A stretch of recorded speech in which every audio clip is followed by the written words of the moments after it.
Hello and welcome back to the NSPCM podcast. This is the first episode of the well-being series on this podcast.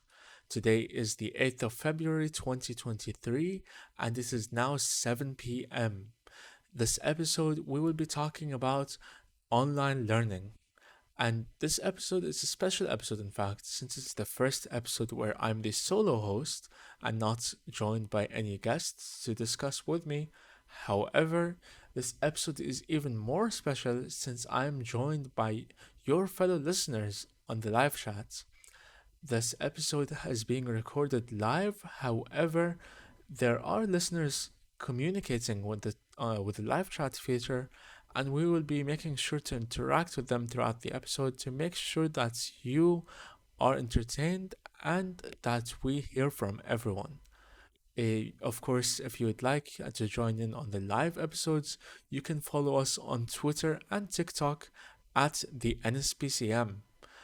Also, please, if you wouldn't mind, pause the video right now if you're watching this on YouTube and press the subscribe button and the like button for the video so that you can be sure to get recommended our podcasts whenever and as soon as they come up.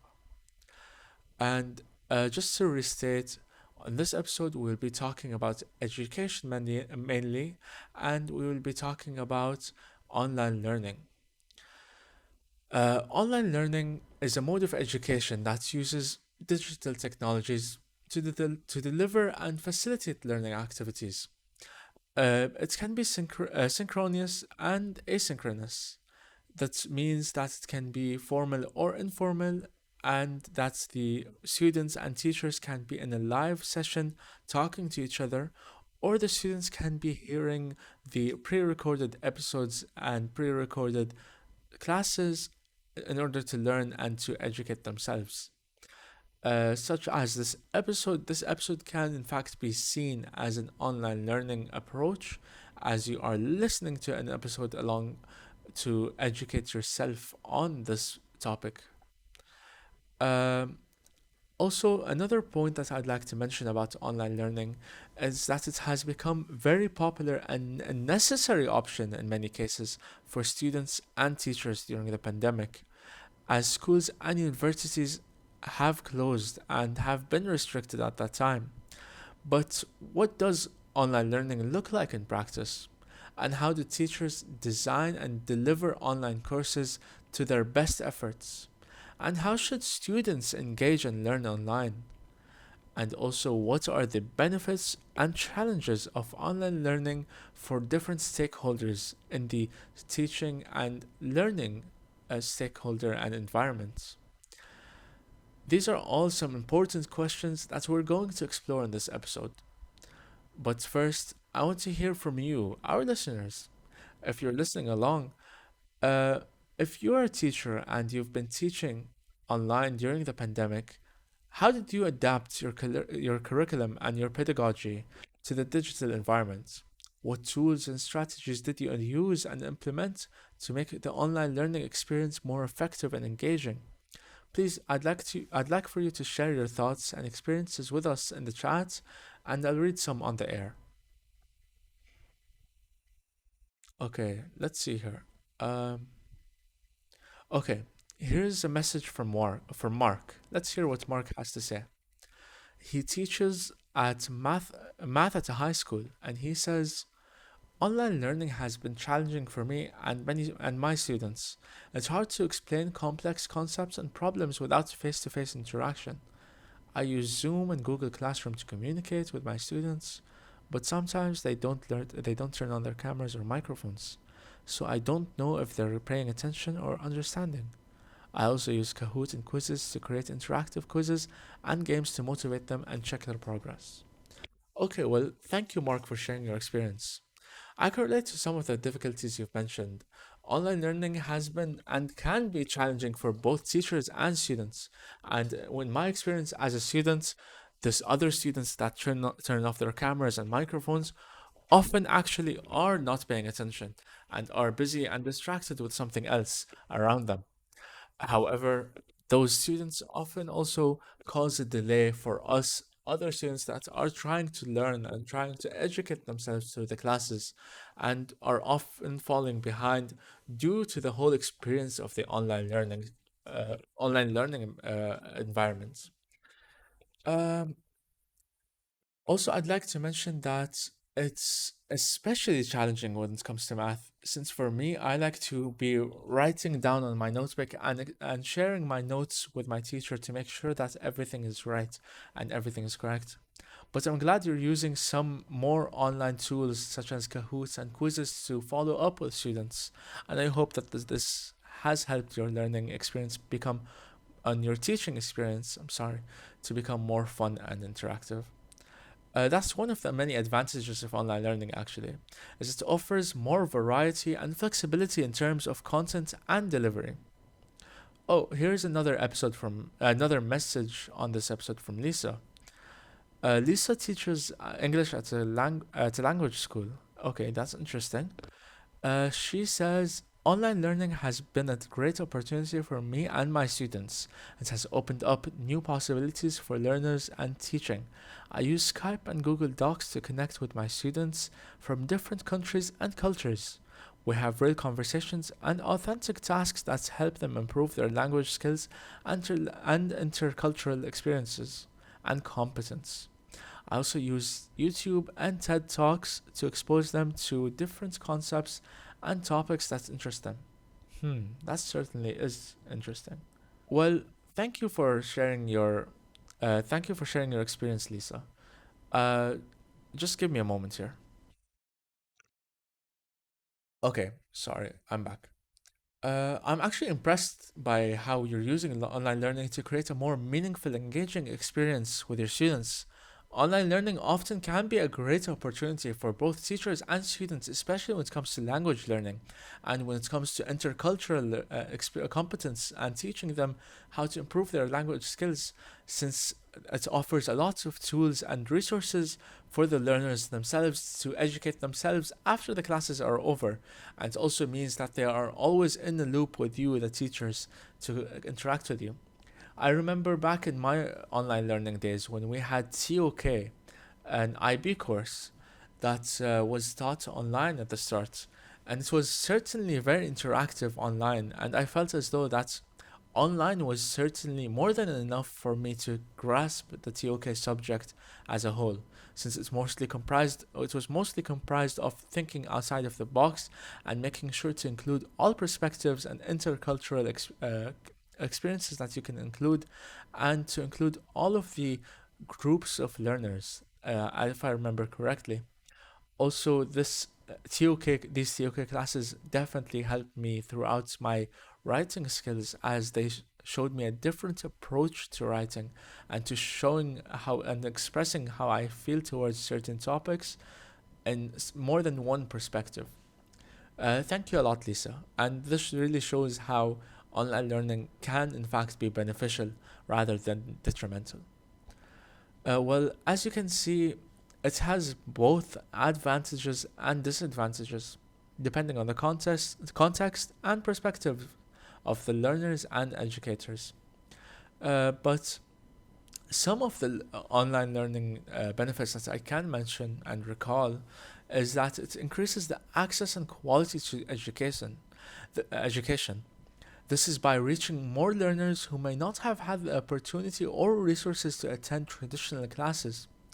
Also, on the counterpart, it can reduce learners, as some people can't be able to afford a laptop or afford an iPad or an internet connection to attend these classes, but maybe they were able to attend traditional classes more ably.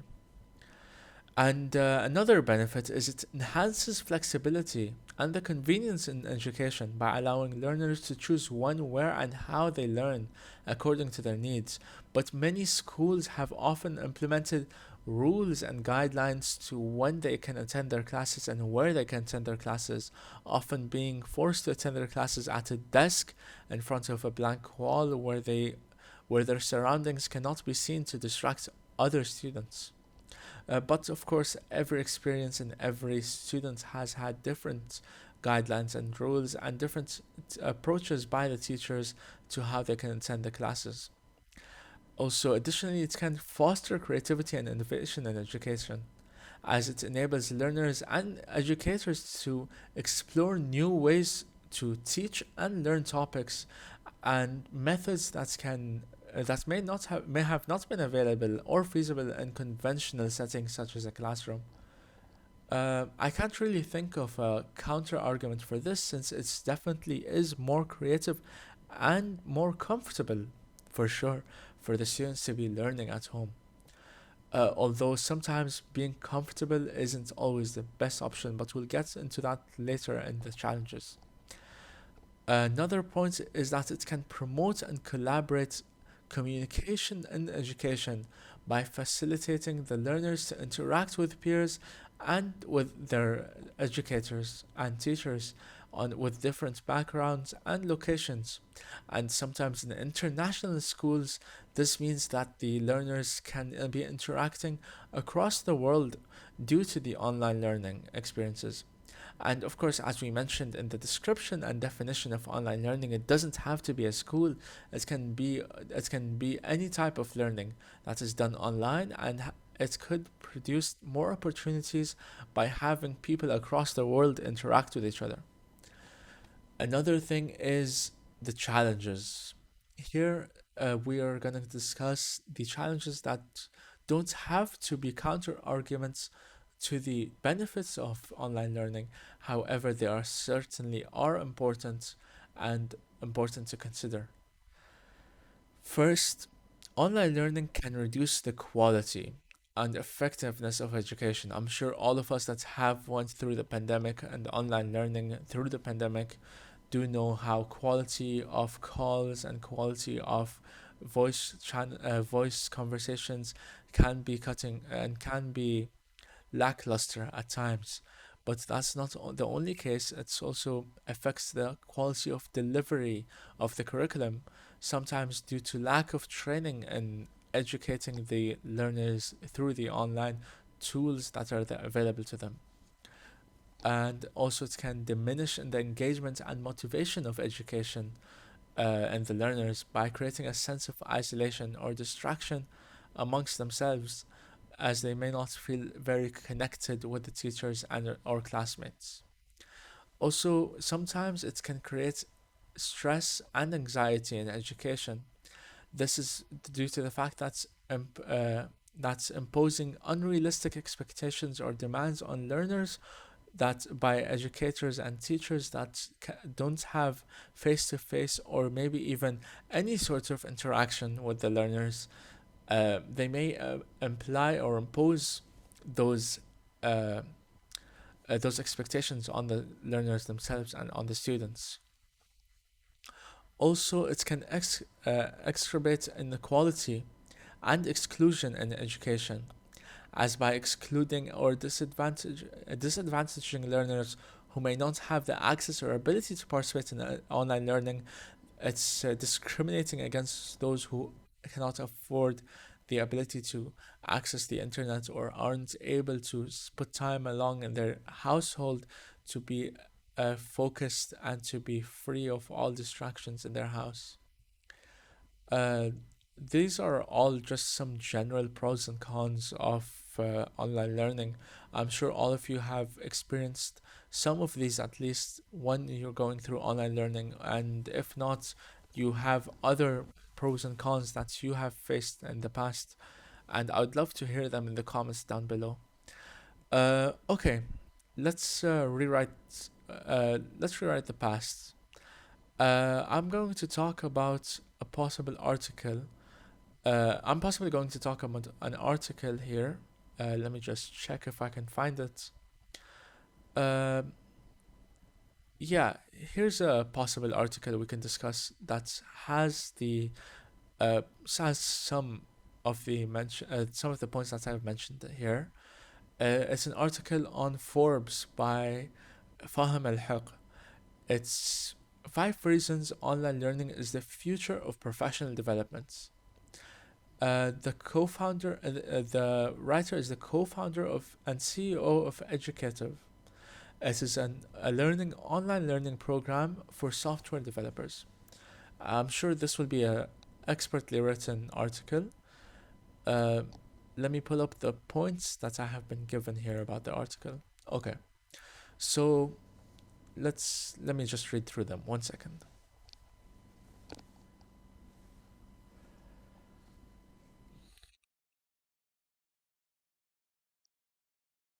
Also, feel free to read along. And this time period, you can of course open up the article. The article is Five Reasons Online Learning is the Future of Professional Development. Just give it a read while I give you some time to comprehend the article so we can discuss it fully.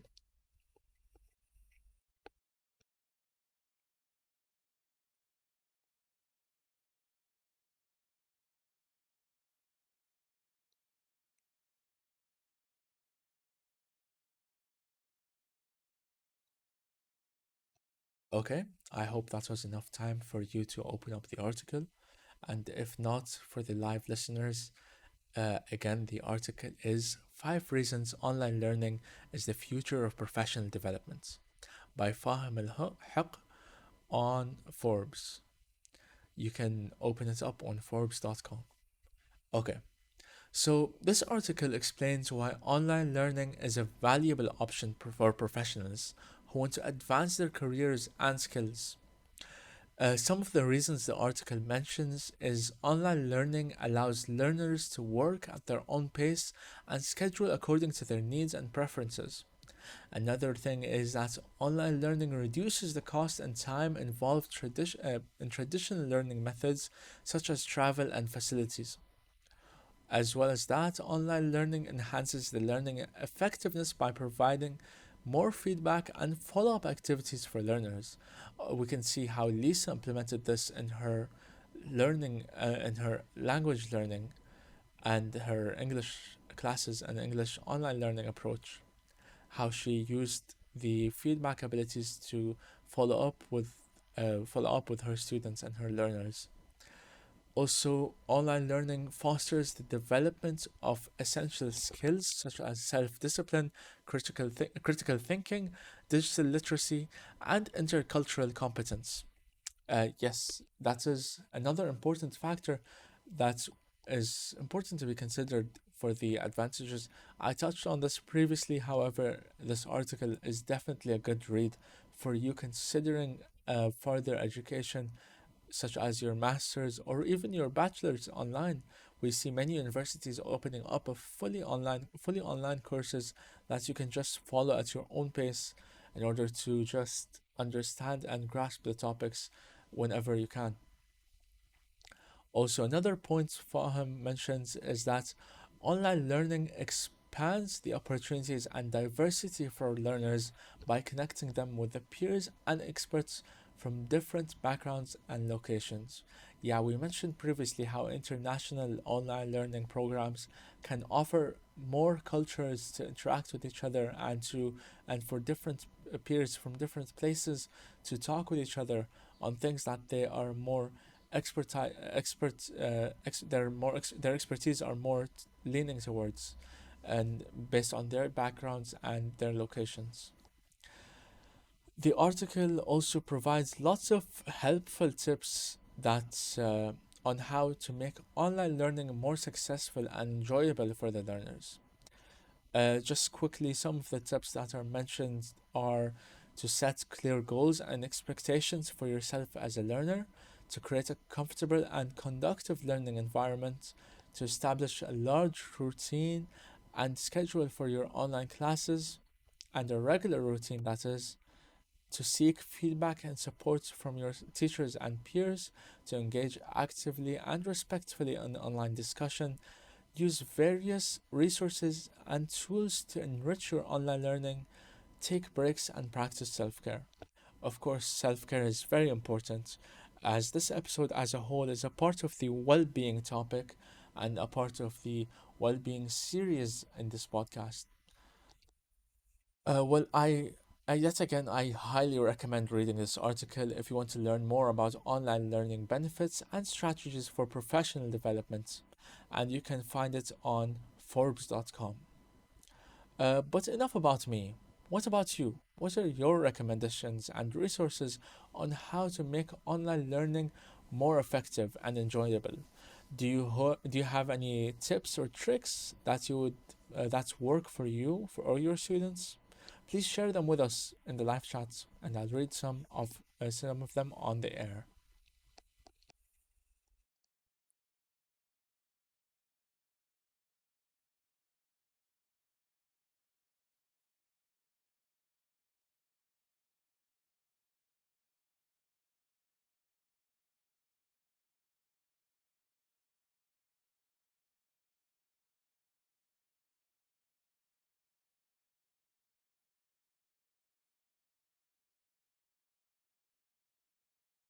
Okay, let's see what you have to say. Here's a message from Sarah.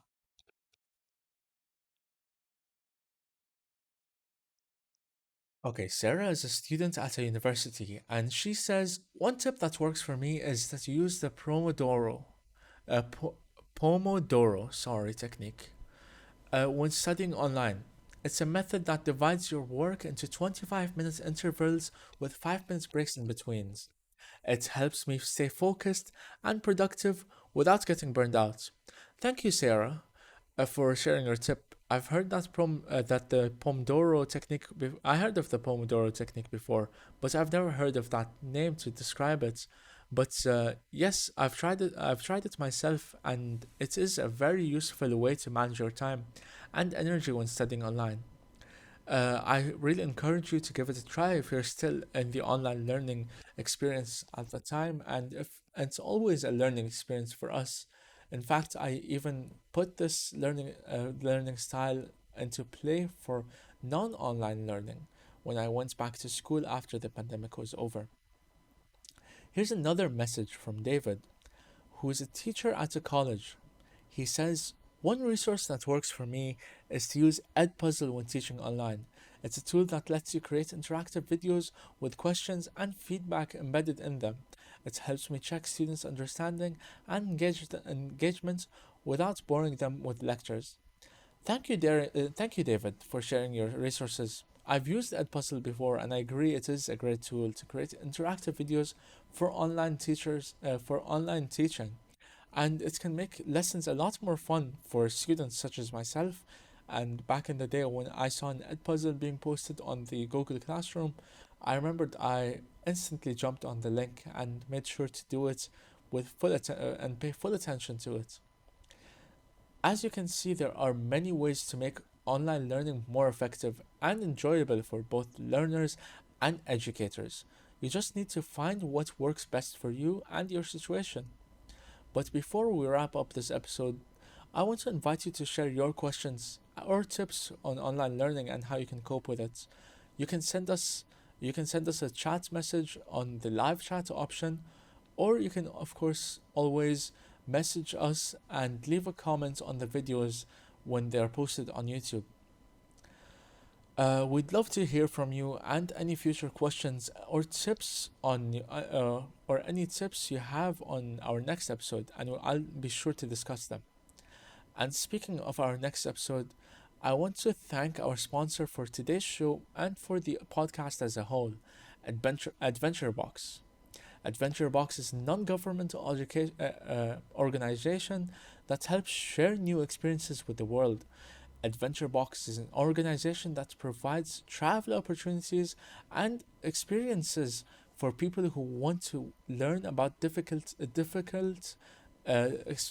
skills and train themselves on learning and to educate themselves on every skill set that they need and providing them with the tools needed for that skill set. Also, it educates the subscribers on different cultures every month and on different communities, as well as ways to explore their own culture in more depth.